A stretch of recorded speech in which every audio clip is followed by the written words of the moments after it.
C TET की class में आप सभी लोग का एक बार पुनः स्वागत है। आज की क्लास हमारी लाभ हानि की होगी। तो लाभ हानि वाले क्वेश्चन को देखा जाए कि कैसे क्वेश्चन आपसे पूछे जाएंगे लाभ हानि के। देखें आपके सामने, देखें अब लाभ और हानि वाले क्वेश्चन कैसे पूछे जाएंगे। तो इसको समझने के लिए सबसे पहले हमको जानना है कई ऐसे रेट होंगे जिसके बारे में। सबसे पहला होता है क्रय मूल्य, जिसको बोलते हैं सीपी, इंग्लिश में कास्ट प्राइस। सीपी बोला जाता है कि वह मूल्य जिस पर किसी वस्तु को खरीदी जाए, यानी कि बोल सकते हैं खरीदने वाला मूल्य। खरीदने वाला मूल्य। उसका दूसरा आपका होता है जिसको बोलते हैं अंकित मूल्य। किसे कहते हैं? तो जब भी आपके सामने अंकित मूल्य दे तो इसको आप क्रय मूल्य ही समझिएगा। तीसरी चीज आती है जिसको बोलते हैं विक्रय मूल्य।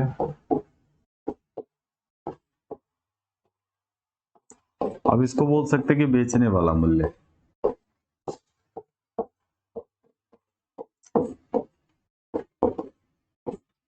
और एक और रेट आता है जिसको बोलते हैं अंकित मूल्य। सॉरी अंकित सॉरी इसको लागत मूल्य बोलेंगे। तो लागत मूल्य को हम लोग क्रय मूल्य समझेंगे। और यहां पर है अंकित मूल्य। तो अंकित मूल्य को बोल सकते हैं कि जो दुकानदार, या निर्धारित मूल्य भी बोला जा सकता है। अंकित मूल्य जो होता है यह निर्धारित मूल्य होता है। निर्धारित किया गया मूल्य होता है। किया गया मूल्य। और किसके द्वारा? तो दुकानदार के द्वारा। दुकानदार द्वारा। या जो भी वस्तु अगर बेचना चाहता है तो उसका मूल्य जो भी निर्धारित करेगा वो उसका अंकित मूल्य कहलाएगा। इसके बाद हमारा अगला जो कॉन्सेप्ट आता है लाभ या हानि की गणना। हानि की गणना हमेशा क्रय मूल्य पर होती है। क्रय मूल्य पर होती है। तो इसका मतलब हो गया कि अगर इसको निकालना है तो लाभ कब होगा? जब क्रय मूल्य छोटा होगा विक्रय मूल्य से, तो इस कंडीशन में लाभ होगा। और यहां से पूछा जाए कि लाभ निकालेंगे कैसे, तो लाभ रुपए में अगर मुझे निकालना है। अब देखिए लाभ अगर मान लेते हैं मुझे रुपए में अगर निकालना है, लाभ अगर रुपए के अंदर निकालना है कि लाभ रुपए में क्या होगा, तो आप बड़े में से छोटे को बस माइनस कर लीजिए। यानी कि रुपए में अगर निकालना है तो आपको बस करना क्या है कि जो भी आपके सामने विक्रय मूल्य होगा, जो भी विक्रय मूल्य होगा उसमें से हमें क्रय मूल्य को घटा लेना होगा। इससे निकल आएगा मेरा जो भी लाभ होगा रुपए में। इसके बाद अगर आपसे पूछ दे कि बताइए लाभ प्रतिशत में क्या होगा, तो लाभ प्रतिशत में निकालने के लिए लाभ गुणे 100, और लाभ या हानि की गणना हमेशा क्रय मूल्य पर होता है, इसलिए नीचे हम क्रय मूल्य को रखेंगे। तो इस तरीके से आप लाभ प्रतिशत निकाल सकते हैं। इसके बाद याद रखें कि हानि कब होगा? हानि हमें तब होगा जब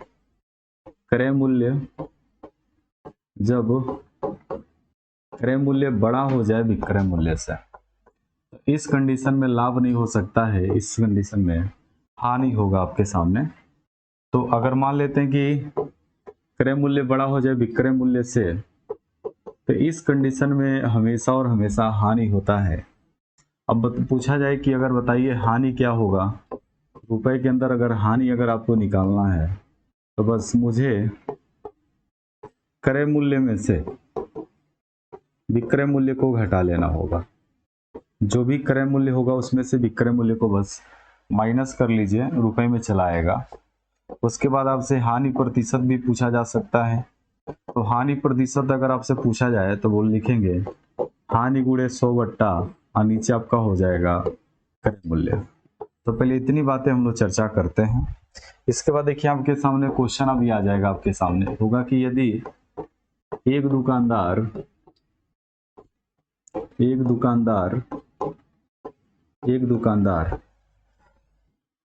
किसी पंखे को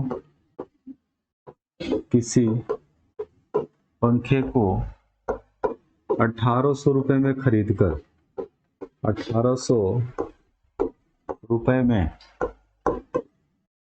खरीद कर 1800 रुपए में खरीद कर 2400 रुपए में बेच दिया। 2400 रुपए में बेच दिया वो तो कितने प्रतिशत का लाभ या हानि होगा? कितने प्रतिशत का लाभ या हानि होगा? कितने प्रतिशत का लाभ या हानि होगा? अब यहाँ पर देखिए क्रय मूल्य इस प्रश्न में क्या दिया हुआ है।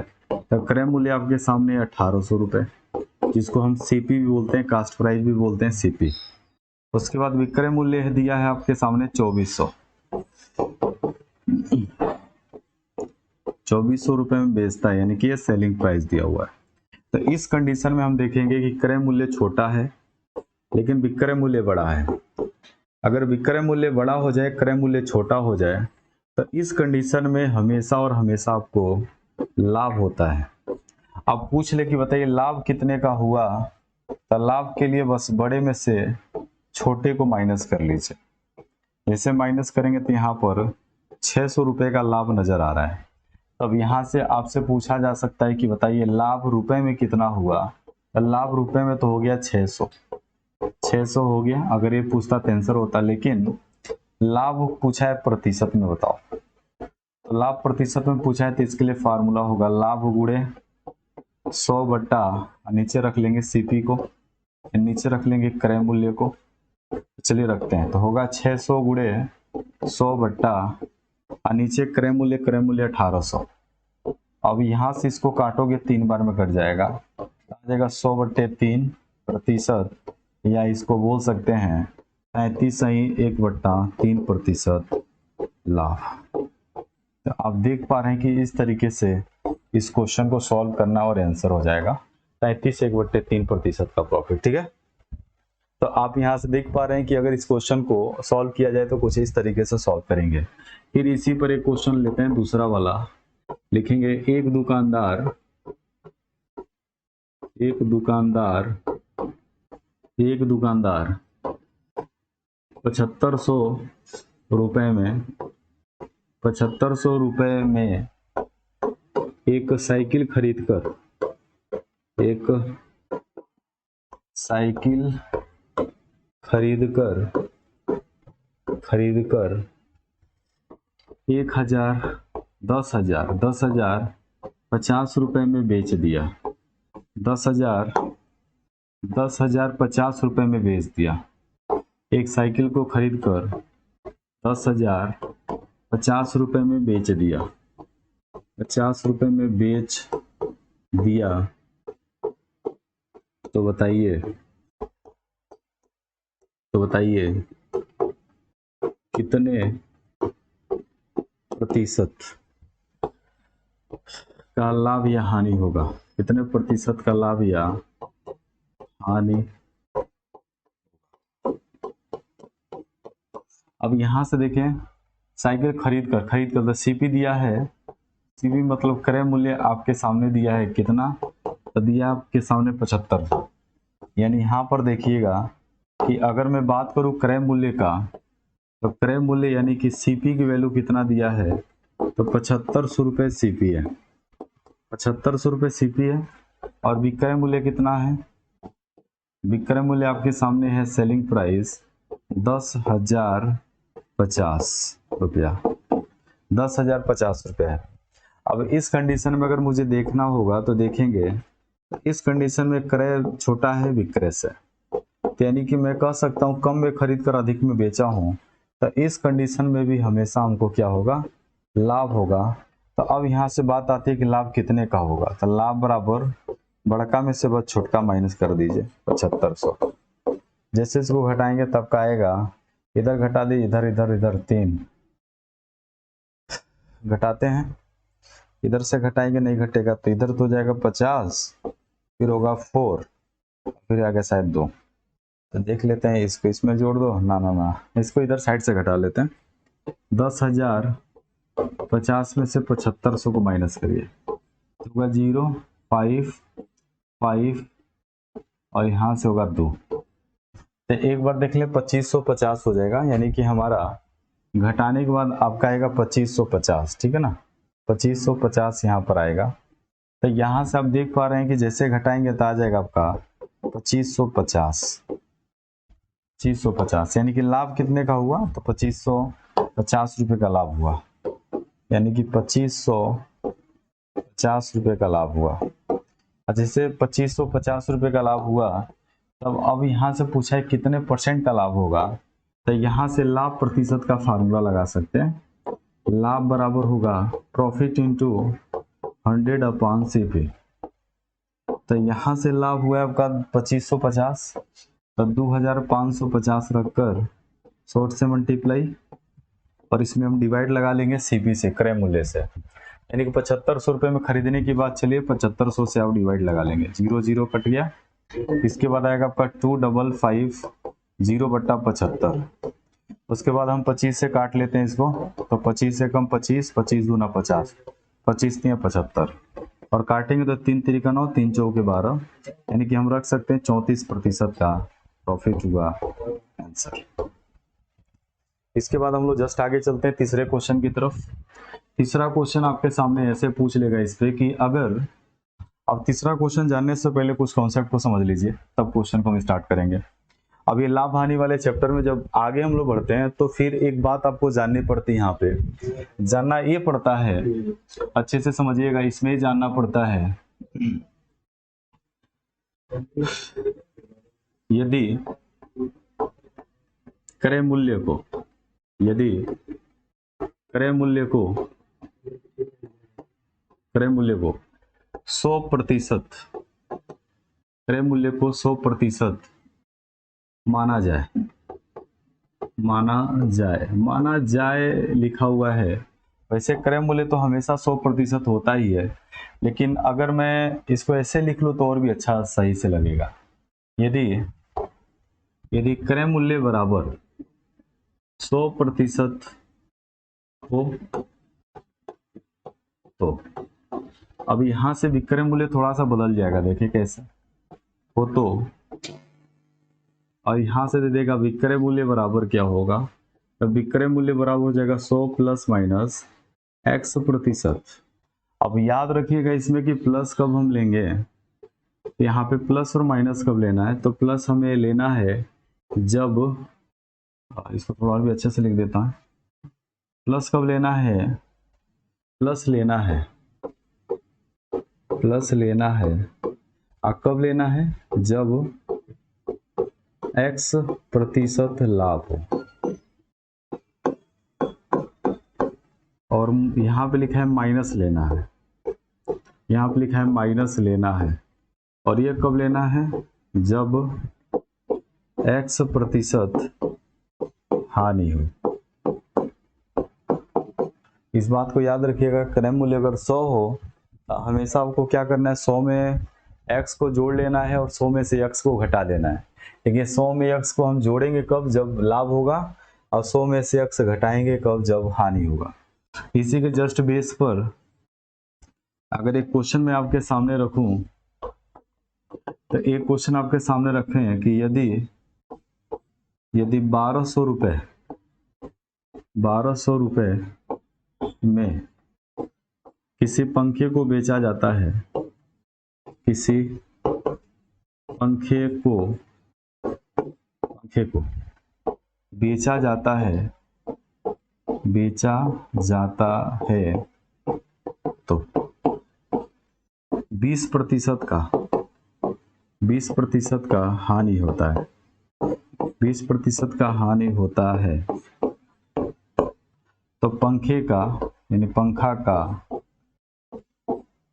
क्रय मूल्य क्या होगा, पंखा का क्रय मूल्य बताइए।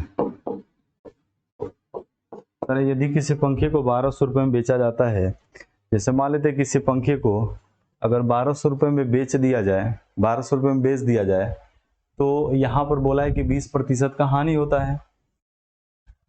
तो पंखे का क्रय मूल्य क्या होगा। तो देखिए कैसे हल करेंगे। आपको करना क्या है कि जो 1200 रुपये उसको पहले पकड़ कर लाओ बूढ़े, और याद रखें यहाँ पे लिखने का तरीका क्या होता है, जो चीज आपसे पूछा जाए उसको ऊपर रखते हैं। तो बोला पंखे का क्रय मूल्य क्या होगा, और क्रय मूल्य कितना प्रतिशत है 100, तो इसलिए ऊपर आप 100 रख लीजिए। तो जो चीज आपसे पूछा जाए उसको रखेंगे ऊपर, पूछा जाए जो चीज पूछा जाए उसको ऊपर रखते हैं, बस पूछा जाए 100। यानी कि हमेशा आपको याद रखना है कि जो चीज आपसे पूछा जाए, जो भी चीज प्रश्न में पूछता है उसको हमेशा ऊपर आपको रखना है, ठीक है ना। तो यानी कि 100 मैंने इसलिए रखा क्योंकि क्रय पूछा है, जिससे क्रय पूछा है तो क्रय कितना होता है 100 होता है, इसलिए 100 मान लिया। 20% की हानि, इसलिए नीचे आप 80 को रख सकते हैं। तो नीचे हमेशा याद रखिएगा कि जैसे आप एक ऊपर को बैठा लेंगे तो बाकी जो बचेगा वो नीचे चला जाएगा। तो जो पूछा जाए, क्रय पूछा है इसलिए 100 ऊपर उसी को रखना है, जो चीज पूछा जाता है उसी को ऊपर रखना होता है। अब यहाँ से देखिए 100/80 है, तो 100/80 है तो इसको 20 से काट लेते हैं, तो 20 बचे 100, 20 चौका 80, 4 से इसको काटेंगे तो 300 बार में कट जाएगा। और इस प्रकार से हमारा आंसर आ गया 300 × 5। अब 300 × 5 करेंगे तो फाइनली आपका आंसर हो जाएगा 1500। यानी कि मैं कह सकता हूँ कि इस वस्तु को कितने में खरीदा था, तो 1500 रुपये में खरीदा था, ठीक है ना, 1500 रुपये में खरीदा था।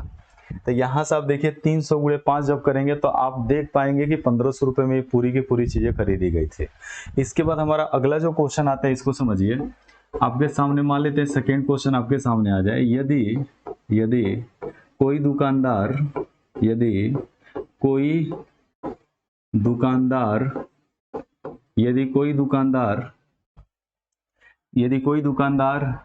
एक कुर्सी को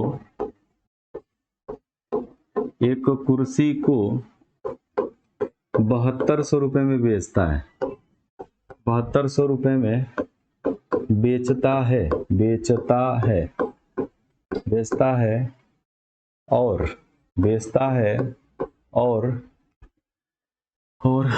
20 से ले लेते हैं, 20% का लाभ कमाता है, 20% का लाभ कमाता है। तो 40% का लाभ कमाने के लिए, 40% का लाभ कमाने के लिए, लाभ लेने के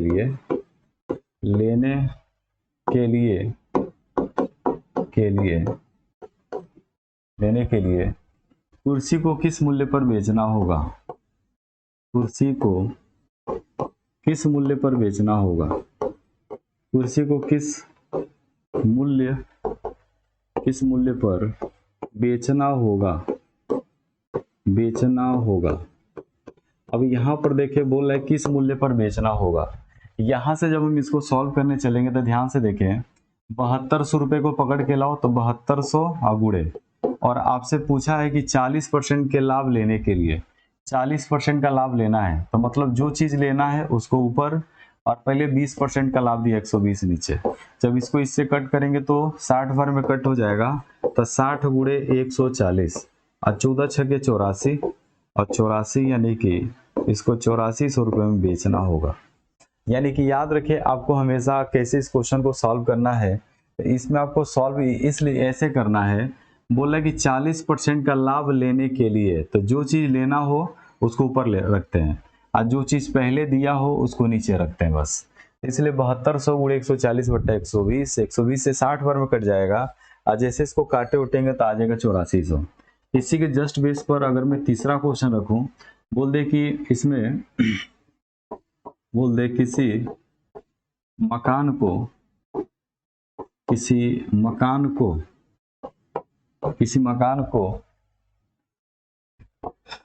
मकान को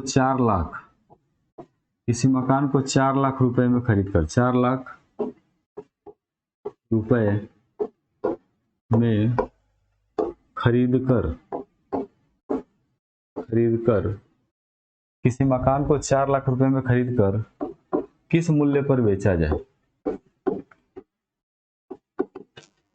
किस मूल्य पर बेचा जाए बेचा जाए ताकि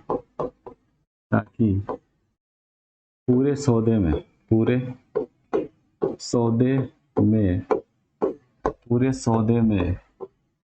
30% का लाभ हो, 30% का लाभ हो।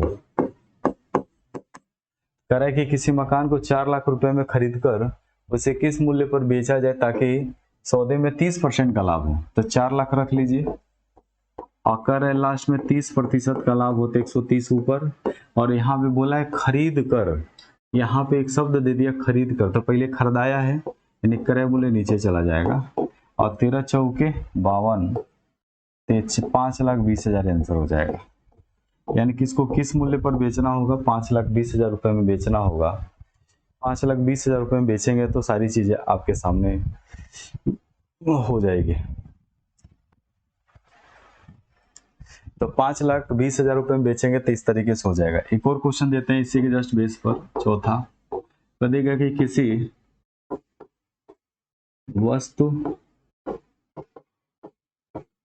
वस्तु को 4500 में बेचा जाए तो 45 रुपए में बेचा जाए तो 10% का हानि होता है, 10% का हानि होता है। तो बताइए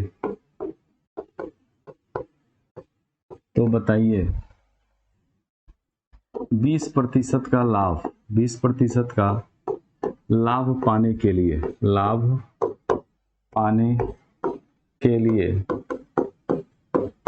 के लिए किस मूल्य पर बेचना होगा, किस मूल्य पर बेचना होगा। अब देखिए किस मूल्य पर बेचना होगा ये आपसे पूछा है, तो पहले आपको ले लेना है 4500 मल्टीप्लाई बाय, लास्ट में पूछा है 20% का आपको लाभ चाहिए तो 120 ऊपर, और पहले बोला है 10% का हानि मतलब 90 नीचे। तो जो चीज आपसे पूछा जाए उसको हमेशा उसको ऊपर रखते हैं, पूछा जाए। तो लास्ट में पूछा है 20% के लाभ के लिए किस मूल्य पर बेचना होगा, तो 20% के लाभ के लिए 120 ऊपर चला जाएगा। उसके बाद यहाँ से काटेंगे तो 0 से 0 गया, इसको जब हम काटेंगे तो ये 500 बार में चला जाएगा। तो 500 गुणे 12 और जैसे गुणा करेंगे तो 12 पचे 60, यानी कि हम बोल सकते हैं कि इसका क्रय मूल्य कितना आ जाएगा, 6,000 रुपये निकल कर आ जाएगा। 6,000 रुपये जब निकल कर आएगा तो इसके बाद देखा जाए अगले कॉन्सेप्ट की तरफ चलते हैं। इसके बाद हम लोग अगले कॉन्सेप्ट की तरफ चलते हैं, देखा जाए। इसके बाद देखेंगे इस तरह से क्वेश्चन आपका पूछता है। इसके बाद रेट वाले भी कुछ क्वेश्चन आते हैं, तो याद रखें दर से रिलेटेड जब भी क्वेश्चन पूछेगा तो दर को हमेशा हम रुपए बट्टे वस्तु से दर्शाते हैं, रुपए बट्टे वस्तु से। याद रखिए रेट वाले जब भी क्वेश्चन आएंगे एग्जाम्पल के तौर पे समझिए। जैसे अगर आपसे कह दे 1 रुपए में 5 नींबू मिल रहा है, 1 रुपए में 5 नींबू, इसका मतलब हो गया कि इसका अगर मैं दर की बात करूं तो दर हो जाएगा 1/5, यानी कि दर हमेशा रुपए ऊपर वस्तु नीचे वाले से आपको दर्शाना है। अब इधर साइड में याद रखें दर जो होता है 2 टाइप का हो सकता है, एक दर आपका क्रय का, एक दर है विक्रय का। याद रखें जब क्रय का दर होगा, क्रय का अगर दर होगा तो इसको हमेशा आप 100% मानेंगे, और विक्रय का जो दर होगा इसको हमेशा 100 प्लस माइनस x% मानना है।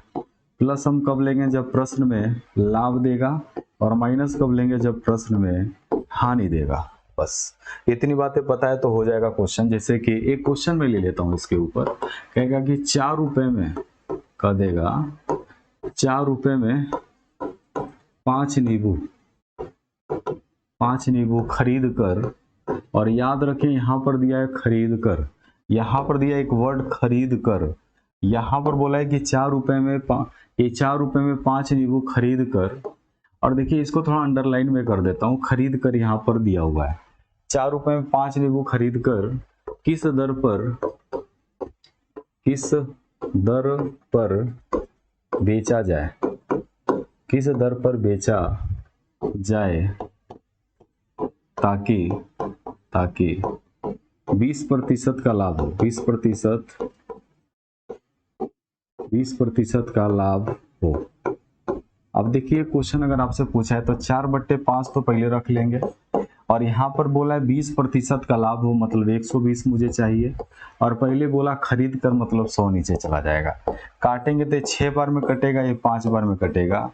उसके बाद आप चाहें तो गुणा भी करा सकते हैं, गुणा कराएंगे तो हो जाएगा 24/25, यानी कि वो किस दर पर बेचेगा, तो बेचेगा 24 रुपया में कितना नींबू, 24 रुपया में 25 नींबू वो बेचेगा, तब जाकर ये कंडीशन को फॉलो किया जाएगा। तो जो भी दर पूछा आपसे है तो बस इसका निकल कर ये आएगा कि 24 रुपया में ये 25 नींबू यहाँ से बेचाएगा। इसके बाद हमारा अगला जो क्वेश्चन होगा, याद रखें ऐसे क्वेश्चन आपके सामने आ जाएंगे, आपके सामने आ जाएगा कि 1 रुपए में 6 वस्तु बेचा जाता है, वस्तु बेचा जाता है तो 20% का हानि होता है। तो नीचे दे देगा 25% का लाभ, 25% का लाभ पाने के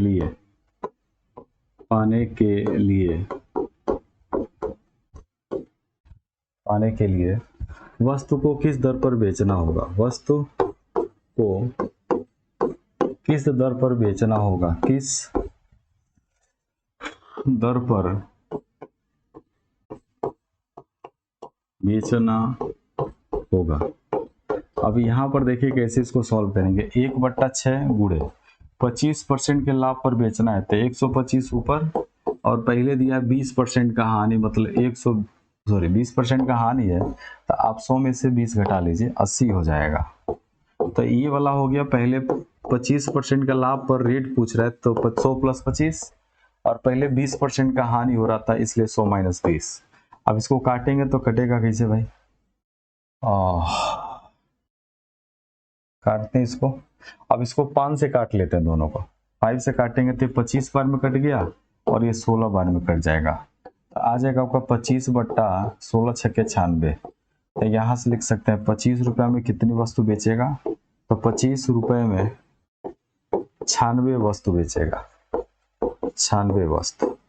तो जो भी ये क्वेश्चन आपका है उसका आंसर होगा 25 रुपये में 96 वस्तु हो जाएगा। ठीक है, तो आपने देखा कि रेट वाले क्वेश्चन कुछ इस तरीके से आपसे पूछे जा सकते हैं, और भी इस पर क्वेश्चन आपके पूछे जा सकते हैं। जैसे आपके सामने आ जाएगा 2 रुपए में दे दे 2 रुपए में 5 संतरा खरीद कर 5 संतरा खरीद कर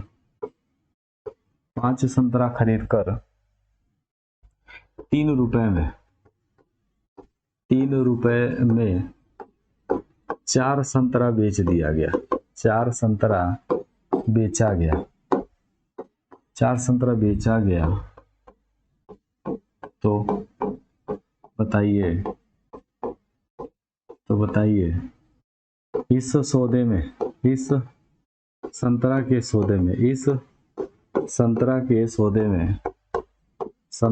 सौदे में कितने प्रतिशत का लाभ या हानि हुआ, कितने प्रतिशत का लाभ या हानि हुआ।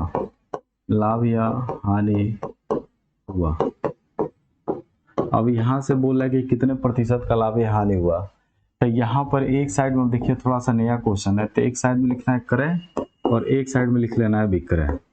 क्रय के लिए बोला है कि 2 रुपए में 5 की दर से खरीद कर और 3 रुपए में 4 की दर से बेच दिया गया। क्रॉस मल्टीप्लाई कर दें, 4 दूनी 8 आ जाएगा, अब 5 का 3 में तो आ जाएगा 15, तो 8 से 15। अब ऐसे समझिएगा, अब इस लाइन से तो हमको यही समझ में आ रहा है कि क्रय मूल्य कंफर्म हो गया, क्रय मूल्य हो जाएगा 8 और विक्रय मूल्य हो जाएगा 15।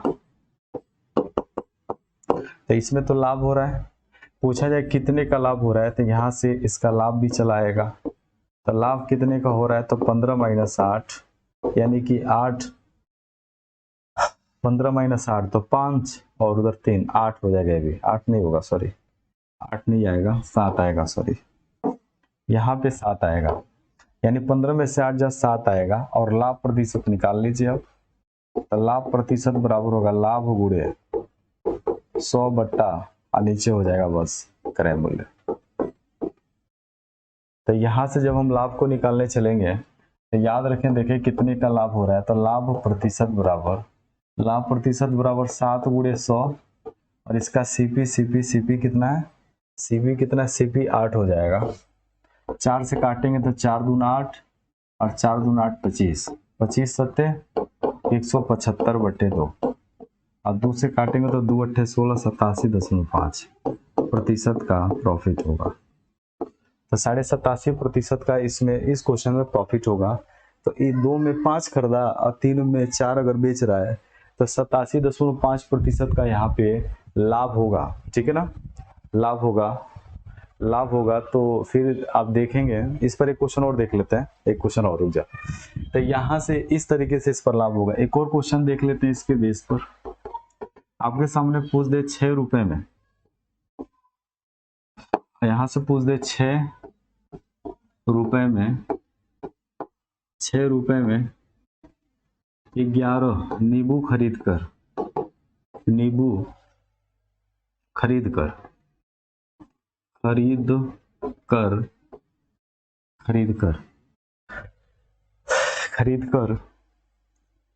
उसे खरीद कर किस दर पर बेचा जाए। खरीद कर किस दर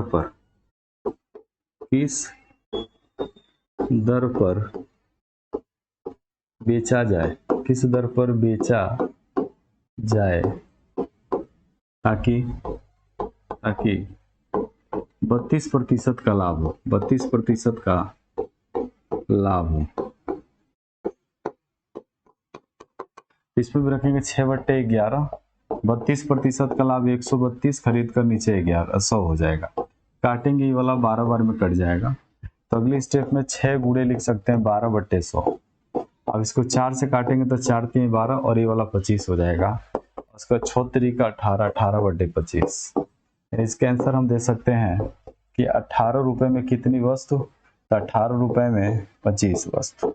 18 रुपए में 25 वस्तु या 25 नींबू आपके सामने आ सकता है आंसर में। ठीक है ना, तो 18 रुपए में 25 नींबू आप बेच सकते हैं, बिल्कुल। ठीक है ना, तो देखिए इसके बाद एक और क्वेश्चन देखा जाए। इसके ऊपर दे दे 3 रुपए में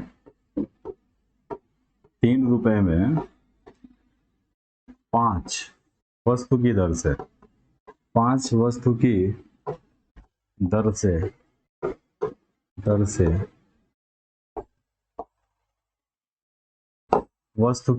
से किसी वस्तु को खरीद कर 3 रुपए में 5 वस्तु की दर से किसी वस्तु को खरीद कर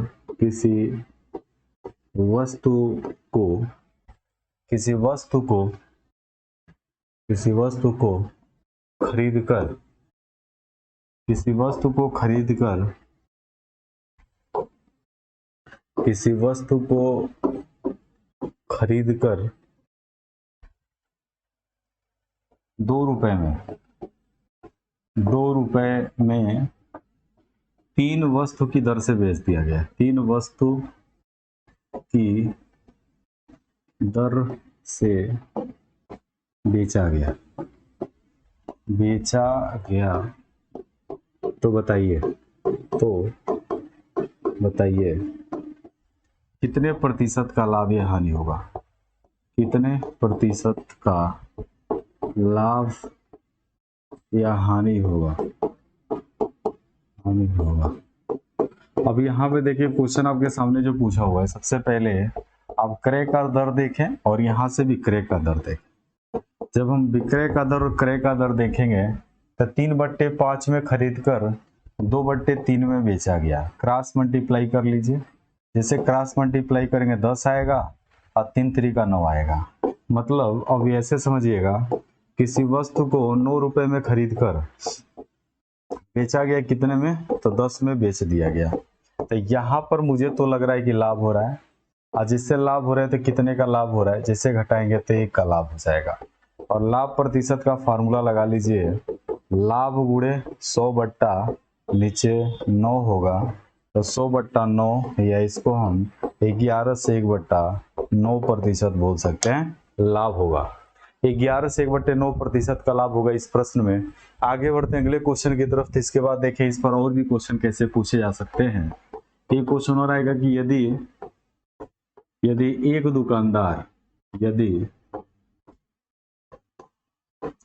एक दुकानदार अपने वस्तु को 10% के हानि पर बेचता है, 10% के हानि पर बेचता है, यदि वह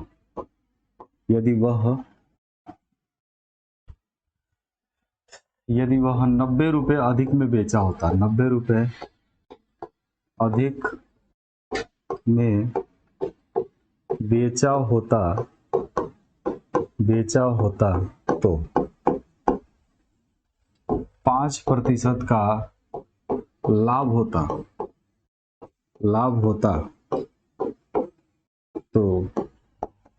वस्तु का क्रय मूल्य क्या होगा? वस्तु का क्रय मूल्य बताइए। वस्तु का क्रय मूल्य बताएं। अब यहाँ पर बोला है कि एक दुकानदार अपने वस्तु को 10% की हानि पर बेचता है, यानी कि कंफर्म है कि वो 90 पर बेचता है।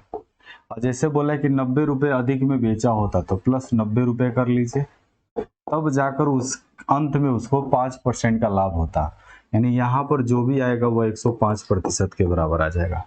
तो बोला इसमें है कि पहले 10% के हानि पर बेचता है, तो 10% की हानि की वजह से 90 आकर है कि 90 रुपये अधिक में बेचता तब उसको 5% का लाभ होता, लास्ट में 105 हो जाएगा। प्रतिशत को प्रतिशत के पास लेकर चलिए, तो 105% में से 90% घट जाएगा और यहाँ पे 90 रुपये को रख लीजिए। घटाएंगे तो हो जाएगा 15% बराबर 90 रुपया। इसको जैसे कट करेंगे तो 1% बराबर हो जाएगा 6 रुपया। और यहाँ से पूछा गया है सीपी, यानी यहाँ से पूछा गया है क्रय मूल्य। अब यहाँ से क्रय मूल्य पूछा गया है तो क्रय मूल्य हमेशा 100% होता है। 1 बराबर 6 तो 100 बराबर 600, यानी यहाँ पर आंसर क्रय मूल्य के लिए 600 हो जाएगा। और भी देखें, अगला हमारा क्वेश्चन ये हो सकता है कि किसी वस्तु को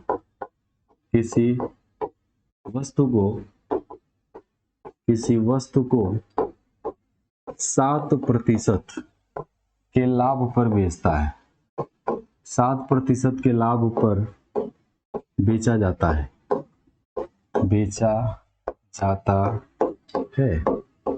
यदि बेचा जाता है, यदि 200 रुपए कम में बेचा गया होता, 200 रुपए कम में बेचा गया होता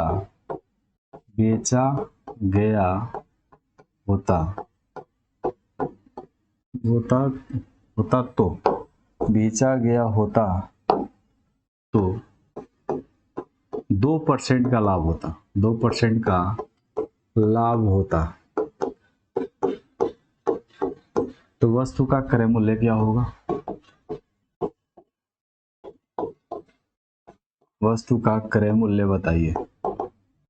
अब देखें, अगर आपसे क्रय मूल्य पूछता है तो साफ साफ बोला है कि पहले 7% के लाभ पर बेचता है, यानी कि 107% ले लीजिए।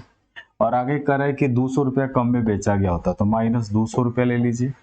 और तब जाकर अंत में देखेंगे तो 2% का ही लाभ होता, तो लास्ट में 102% हो जाएगा। तो प्रतिशत को प्रतिशत के पास लेके चले, माइनस 102%, और एक साइड में हो जाएगा 200 रुपया। इधर घटाएंगे तो हो जाएगा 5% बराबर 200 रुपया। अब इसको कट करेंगे तो 1% बराबर हो जाएगा 40 रुपया। और यहाँ से याद रखें कि जैसे ही 1% बराबर 40 रुपये निकल कर आ रहा है, तो इसी के बेस पर हम लोग सीपी क्रय मूल्य भी निकाल सकते हैं। अब यहाँ से पूछ दे कि क्रय मूल्य क्या होगा, तो क्रय मूल्य तो हमेशा 100% होता है, इसलिए आपको 40 में केवल 100 से मल्टीप्लाई करेंगे तो हम कह सकते हैं कि उसका क्रय मूल्य कितना हजार हो जाएगा, 4000 रुपये निकल कर आ जाएगा। इस तरीके से आपने देखा कि ये वाला भी क्वेश्चन बहुत इजी तरीके से हम लोग सॉल्व कर पाएंगे। इसके बाद इसी चैप्टर के कंटिन्यू करते हुए आगे आता है एक बटा का चैप्टर, डिस्काउंट। याद रखिए इसमें दो रेट बहुत ही ज्यादा फेमस होता है, एक होता है अंकित मूल्य, अंकित मूल्य। तो अंकित मूल्य के बारे में बताया था कि यह निर्धारित किया गया मूल्य होता है, यह निर्धारित मूल्य होता है। और छोटा सा बात भी लिख सकते हैं, हमेशा हमेशा क्रय मूल्य से अधिक होता है, हमेशा क्रय मूल्य से अधिक होता है। यानी अंकित मूल्य हमेशा क्रय मूल्य से अधिक होता है, विक्रय मूल्य समझ ही रहे हैं। और यहाँ से एक बात आ जाती है, छूट की गणना पूछ दिया जाए, छूट की गणना किस पर होती है, तो छूट की गणना हमेशा यहाँ पर होता है तो अंकित मूल्य पर किया जाता है। छूट की गणना हमेशा अंकित मूल्य पर करते हैं। तो छूट की गणना हमेशा अंकित मूल्य पर करते हैं। तो पहले हम लोग छूट निकाल लेंगे रुपए में। तो जब अंकित मूल्य होगा तो अंकित मूल्य पर जब छूट दिया जाएगा तो छूट हमेशा छूट जब भी आपको रुपए में निकालना है तो अंकित मूल्य में से आपको विक्रय मूल्य को बस घटा लेना होगा। अंकित मूल्य को विक्रय मूल्य में से जब घटाएंगे तो यह जो मूल्य होगा हमारा, अंकित मूल्य में से विक्रय मूल्य घटाने के बाद मुझे छूट मिल जाएगा। उसके बाद पूछता है कि छूट प्रतिशत में बताओ क्या होगा, तो बस इसको हम ऐसे सॉल्व करेंगे, छूट गुणे 100 बट्टा और नीचे हमेशा कौन सा मूल्य आएगा, तो अंकित मूल्य आएगा। ठीक है ना। तो इस तरीके से आप देखेंगे कि इस तरह से सूत्र हमारा बन जाएगा। और इसको मान लेते हैं, अब आपके सामने क्वेश्चन अगर आ जाए ऐसे, यदि किसी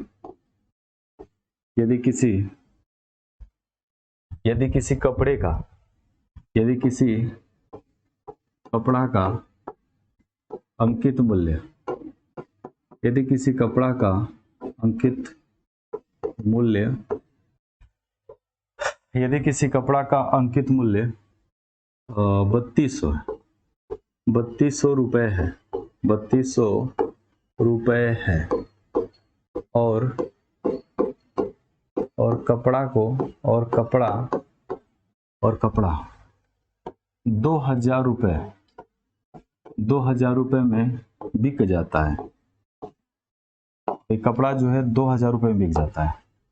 3200 और कपड़ा और यह कपड़ा 2000 रुपए में बिक जाता हो, तो कपड़ा पर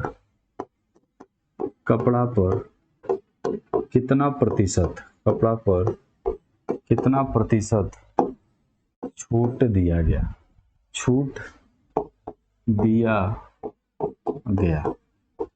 अब यहाँ से देखिए अंकित मूल्य अगर देखा जाए तो अंकित मूल्य आपका हो जाएगा 3200, अंकित मूल्य हो गया 3200, और यहाँ से बेचा इसको है 2000 रुपए में, और यहाँ से विक्रय मूल्य को जब हम यूज करेंगे 2000 में बेचा है, तो यहाँ पर छूट कितने का दिया भाई, तो छूट दिया 3200 में से आपको 2000 माइनस करना है, यानी कि छूट मिला है 2200 रुपए का। अब ये छूट आपका जो 2200 रुपये नजर आ रहा है, तो इसको चाहे तो वो पूछ सकता है प्रतिशत में क्या होगा, तो भी निकाल ही लेंगे। अब यहाँ से दिख रहा है कि 2200 रुपये का छूट मिला है रुपए में। अगर इसको प्रतिशत में निकालना है तो बस इसका फार्मूला होता है, अगर आपको छूट प्रतिशत में निकालना है तो फार्मूला इसका होता है छूट गुणे 100, और इधर बटा करके आप अंकित मूल्य को नीचे रख के सॉल्व कर सकते हैं इस तरीके से। तो यहाँ से जाने, अगर आपको छूट प्रतिशत निकालना है तो छूट मिला है 2200 का, 2200 का नहीं मिले, गलत है, ये गलत है। जब इसको घटाएंगे आप, ये 1200 होगा, सॉरी जब ये घटाएंगे तो 2200 नहीं 1200 आएगा, राइट। तो छूट मिला है 1200 का, तो यहाँ पे 1200 को रख लीजिए गुणे 100, आप पूरे का बट्टा नीचे अंकित मूल्य हो जाएगा 32। डबल जीरो हो गया, 4 से काटेंगे तो 4 3 12, 4 8 32, 4 से काटेंगे तो 25 बार में कट जाएगा और 4 दूनी 8 हो जाएगा। तो हम बोल सकते हैं 75/2% का छूट दिया। आप इसको भी अगर काट देंगे तो आ जाएगा 37.5% का डिस्काउंट मिला है, ठीक है ना, 5% का। और यहाँ से देखेंगे कि 37.5% का इस पर डिस्काउंट मिला है। एक और क्वेश्चन इसी के जस्ट बेस पर हम लोग ले लेते हैं। ऐसे हो जाए, यदि यदि यदि 1200 रुपये मूल्य किसी घड़ी का निर्धारित करके, किसी घड़ी का, यदि 1200 रुपये मूल्य किसी घड़ी का निर्धारित करके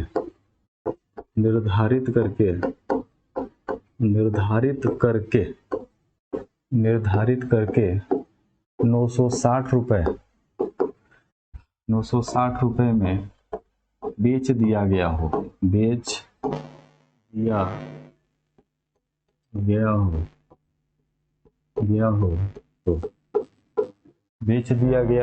तो निर्धारित करके 960 में बेच दिया गया हो तो छूट प्रतिशत क्या होगा? छूट प्रतिशत क्या होगा, ये आपसे पूछा गया है। यहाँ से जब हम चलेंगे तो अंकित मूल्य थोड़ा सा छुपा लिया, लेकिन तब भी हम निकाल लेंगे। यहाँ पर अगर अंकित मूल्य की हम बात करें तो अंकित मूल्य 1200 है, और इसको बेचा कितने में है भाई? इसको बेचा है 960 रुपए में, तो 960 रुपए में बेचा, अंकित मूल्य 1200 है। जब इसको हम घटाएंगे तो पता चल जाएगा छूट कितना मिला। तो छूट आपको मिला है 240 रुपए का। तो छूट जब 240 का मिल गया तो बस अब इधर छूट को निकाल लीजिए, छूट प्रतिशत होगा क्या? तो छूट के लिए फार्मूला होता है छूट गुणे 100। अब यहाँ पे देखें आपके सामने, अगर आपसे पूछ दे छूट प्रतिशत क्या होगा, तो छूट गुणे 100 और बटा आपका हो जाएगा अंकित मूल्य। तो छूट आपका है 240, तो 240 गुणे 100 और नीचे आपका अंकित मूल्य है 1200। ये दोनों कट गए, 20 से कट गया। हम कह सकते हैं 20% का डिस्काउंट दिया गया, यानी कि 20% का छूट दिया। तो इस क्वेश्चन पर आपका 20% का छूट आपका दिया गया है। इसके बाद और आगे बढ़ते हैं इस वाले टॉपिक की ओर। एक और क्वेश्चन पूछता है, तो याद रखिए इसमें, यदि 2 क्रमागत बटा x प्रतिशत तथा y प्रतिशत हो तो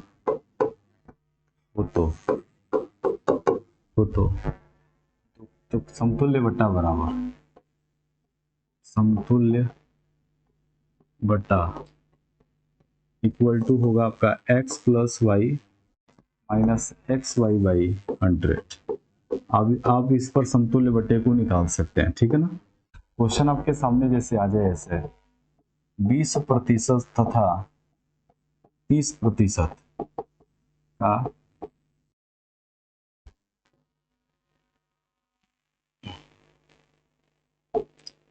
दो क्रमागत आपके सामने ऐसे आ जाए, 2 क्रमागत बटा क्रमशः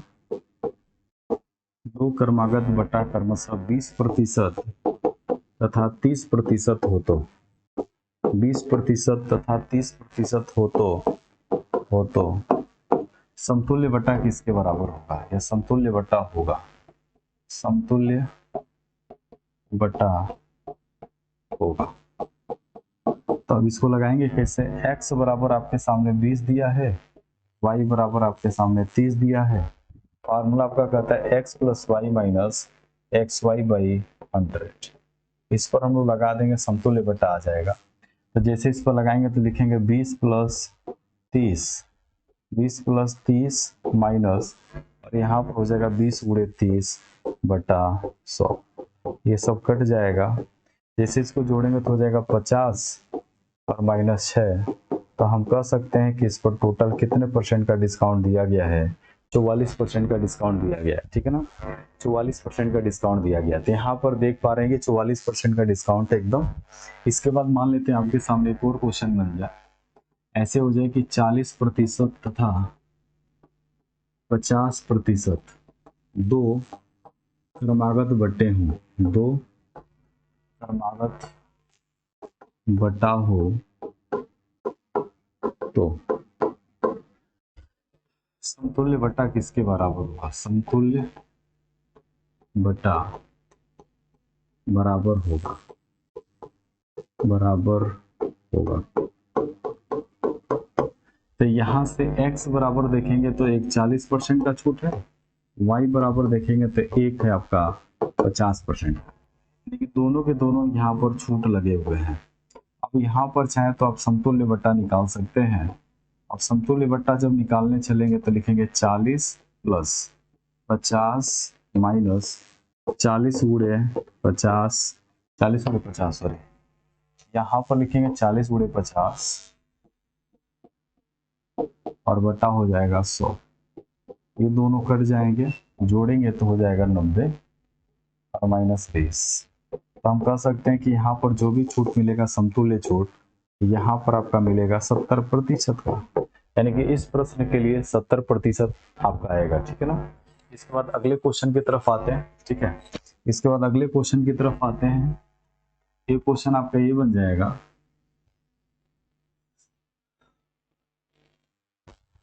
इसके बाद देखिए, इसके बाद एक क्वेश्चन और आपका इसी टाइप का पूछा जा सकता है, कई उससे तो क्वेश्चन बहुत इस पर पूछे जा सकते हैं। एक और देख लीजिए क्वेश्चन इसी टाइप का, तो देखा जाएगा अगले क्लास में। एक और क्वेश्चन देख लेते हैं इसको। आपसे अगर पूछ दे 30% तथा 40% दो क्रमागत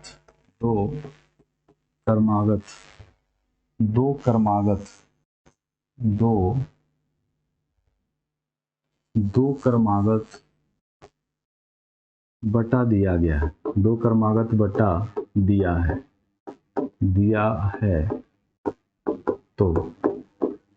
है तो समतुल्य बटा किसके बराबर होगा।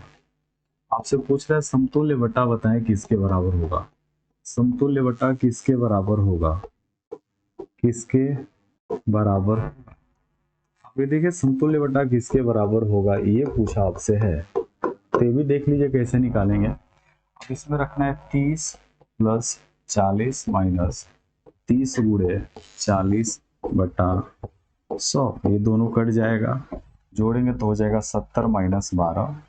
इसके बाद देखेंगे तो आ जाएगा 58% का छूट दिया गया आंसर, यानी कि इस पर 58% का छूट दिया गया है, ठीक है, ठीक है। तो इस तरीके से देखें 58% का आपका छूट दिया हुआ है। इसके जस्ट आगे हम लोग बढ़ेंगे तो इसके बाद एक और क्वेश्चन हम लोग लेते हैं जस्ट इसी के ऊपर, देते नीचे या निम्न विकल्प में कौन सा विकल्प ग्राहक के लिए, कौन सा विकल्प ग्राहक के लिए उपयोगी होगा, ग्राहक के लिए उपयोगी होगा। अब यहाँ पे ऑप्शन ए दे दे 20% तथा 30%, निम्न विकल्प में कौन सा विकल्प ग्राहक के लिए उपयोगी होगा, 20% तथा 30% का दो क्रमागत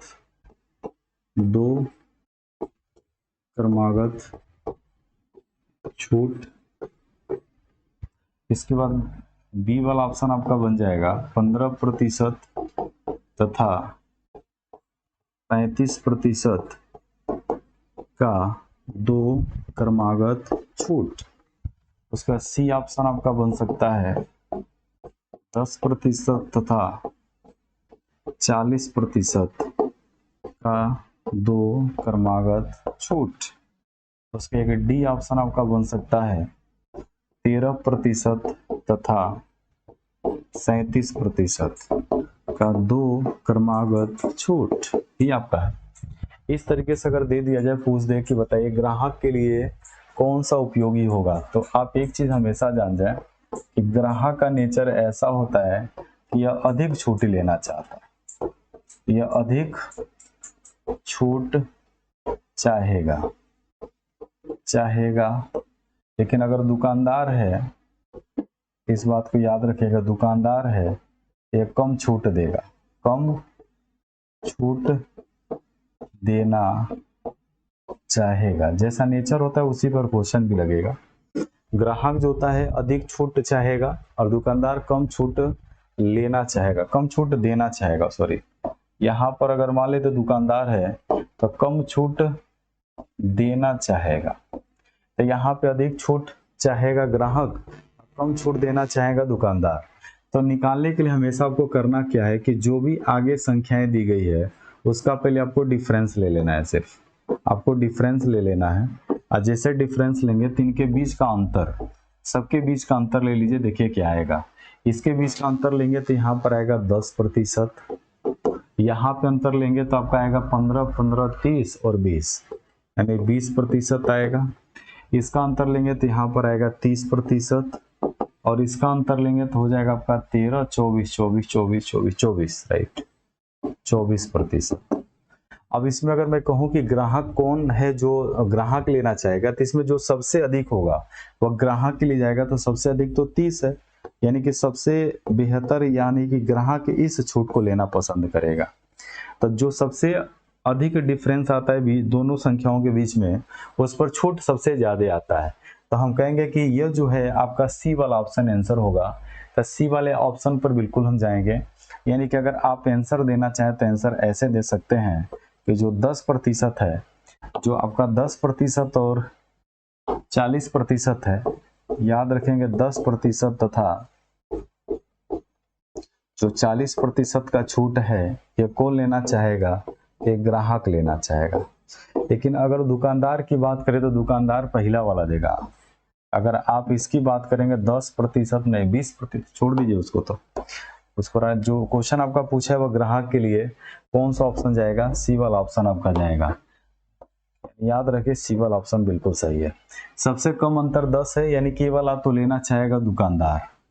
अगर मैं कहूँ कि दुकानदार के लिए कौन सा बेहतर होता तो ऑप्शन ए हमारा दुकानदार के लिए बेहतर होता। इस क्वेश्चन का आंसर इस तरीके से आएगा। तो चलिए मिलते हैं अगले क्लास में फिर इस तरीके की बात तो मिला जाएगा अगले क्लास में। जय हिंद, फिर मिलते हैं नेक्स्ट सेशन।